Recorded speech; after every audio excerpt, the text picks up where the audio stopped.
9ஆம் வகுப்பு தமிழ் புத்தகம். திராவிட மொழி குடும்பம். மொழிகளின் காட்சிச்சாலை. இந்தியாவில் பேசப்படும் மொழிகளின் எண்ணிக்கை 1300க்கும் மேற்பட்டது. இவற்றை 4 மொழி குடும்பங்களாக பிரிக்கின்றனர். 1. இந்தோ ஆசிய மொழிகள். 2. திராவிட மொழிகள். 3. ஆஸ்திரோ ஆசிய மொழிகள். 4. சீன திபெத்திய மொழிகள். இந்திய நாடு மொழிகளின் காட்சி சாலையாக திகழ்கிறது என்று அகத்தியலிங்கம் குறிப்பிட்டுள்ளார். திராவிடம் என்னும் சொல்லை முதலில் குறிப்பிட்டவர் குமரிலபட்டர். தமிழ் என்னும் சொல்லிலிருந்துதான் திராவிடா என்னும் சொல் பிறந்தது என்று மொழி ஆராய்ச்சியாளர்கள் கருதுகின்றனர். ஹீராஸ் பாதிரியார் என்பவர் இம்மாற்றத்தை தமிழா, தமிழா, ட்ரமிழா, திராவிடா என்று வந்ததாக விளக்குகின்றார். அறிஞர் வில்லியம் ஜோன்ஸ் என்பார் வடமொழியை ஆராய்ந்து மற்ற ஐரோப்பிய மொழிகளோடு தொடர்புடையது வடமொழி என முதலில் குறிப்பிட்டுள்ளார். தொடர்ந்து 1816ஆம் ஆண்டில் பேராசிரியர்கள் பாப் ராஸ்கிம் முதலானோராலும் மொழி சார்ந்த பல ஆய்வுகள் மேற்கொள்ளப்பட்டன. 1856இல் திராவிட மொழிகளின் ஒப்பிலக்கணம் என்னும் நூலில் கால்டுவெல் குறிப்பிட்டுள்ளார். திராவிட மொழி குடும்பம். திராவிட மொழி குடும்பம் மொழிகள் பரவிய நில அடிப்படையில் தென் திராவிட மொழிகள், நடு திராவிட மொழிகள், வட திராவிட மொழிகள் என 3ஆக வகைப்படுத்தப்பட்டுள்ளது. தென் திராவிடம். தமிழ். தென் திராவிடம் தமிழ், மலையாளம், கன்னடம், குடகு, கொடகு, துளு, கோத்தா, தோடா, கொரகா, இருளா. நடு திராவிடம் தெலுங்கு, கூழி, கூவி, குவி, கோண்டா, கொளமி, நாய்க்கி, பெங்கோ, மண்டா, பர்ஜி, கதப்பா, கோண்டி, கோயா.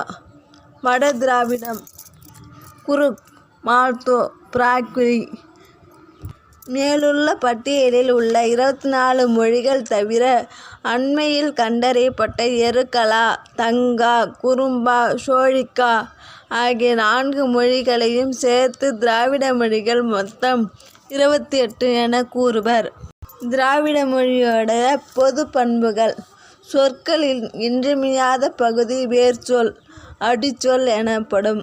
திராவிட மொழிகளின் சொற்களை ஆராய்ந்தால் அவை பொதுவான அடிச்சொற்களை கொண்டிருப்பதை காண முடிகிறது. அதற்கு சான்று அடிச்சொல் திராவிட மொழிகள். கண். தமிழ் கண்ணு, மலையாளம் கன்னடம் கண்ணு, தெலுங்கு குடகு, கண், குருக், கென், பர்ஜி, கொன், தோடா. திராவிட மொழிகளில் எண்ணும் பெயர்கள் ஒன்று போலவே அமைந்துள்ளன.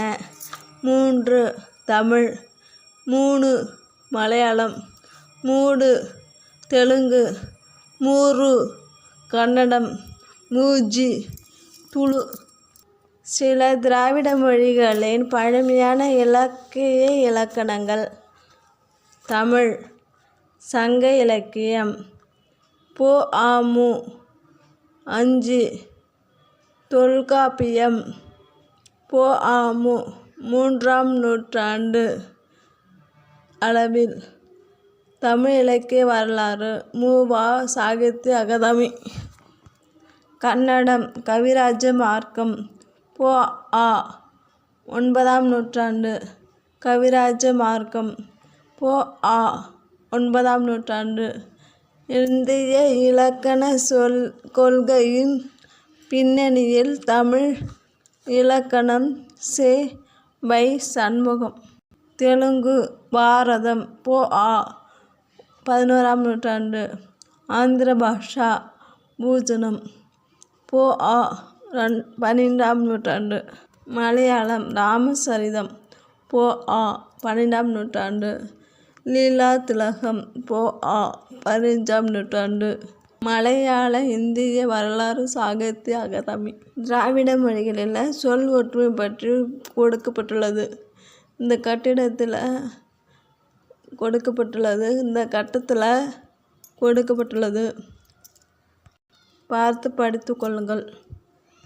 செம்மொழியான தமிழ்மொழி. கலைஞரின் நாவும் பேனாவும் தமிழுக்கு ஆயுதங்கள். இயல் எழுதி இசை எழுதி நாடகம் எழுதி முத்தமிழுக்கும் தம் பங்கினை முழுமையாக அளித்தவர் முத்தறிஞர் கலைஞர் மு. கருணாநிதி அவர்கள். முத்தாரம், முரசொலி, வெள்ளை வீதி போன்ற பத்திரிகைகளின் ஆசிரியர்களாக இருந்தவர் கருணாநிதி. தொல்காப்பிய பூங்கா, சங்கத்தமிழ், குறளோவியம், திருக்குறள் உரை, சிலப்பதிகார நாடகம், தென்பாண்டி சிங்கம், பொன்னர் சங்கர் என 178க்கும் மேற்பட்ட படைப்புகளை செந்தமிழுக்கு சுவையாய் ஆக்கி தந்திருக்கிறார். உலக தமிழாட்சி நிறுவனம் அமைக்க வழிகாட்டியுள்ளார். தொல்காப்பியம் 17 மேற்கணக்கு, 17 கீழ்கணக்கு, இரட்டை காப்பியம், முத்தொள்ளாயிரம், இறையனார், களவியல் ஆகிய 41 செவ்வியல் இலக்கியங்களை ஆய்வு செய்தல், மொழிபெயர்த்தல், பதிப்பித்தல் போன்ற பணிகளை வரையறுத்து செம்மொழி உயராய்வு மையத்திற்கு உயிரிட்டினார். உங்களுக்கு தெரியுமா? இந்த நிகழ்ச்சியில் மொரீசியஸ், இலங்கை உள்ளிட்ட நாடுகளின் பணத்தாள்களில் தமிழ் மொழி இடம்பெற்றுள்ளது. நன்றி, வணக்கம்.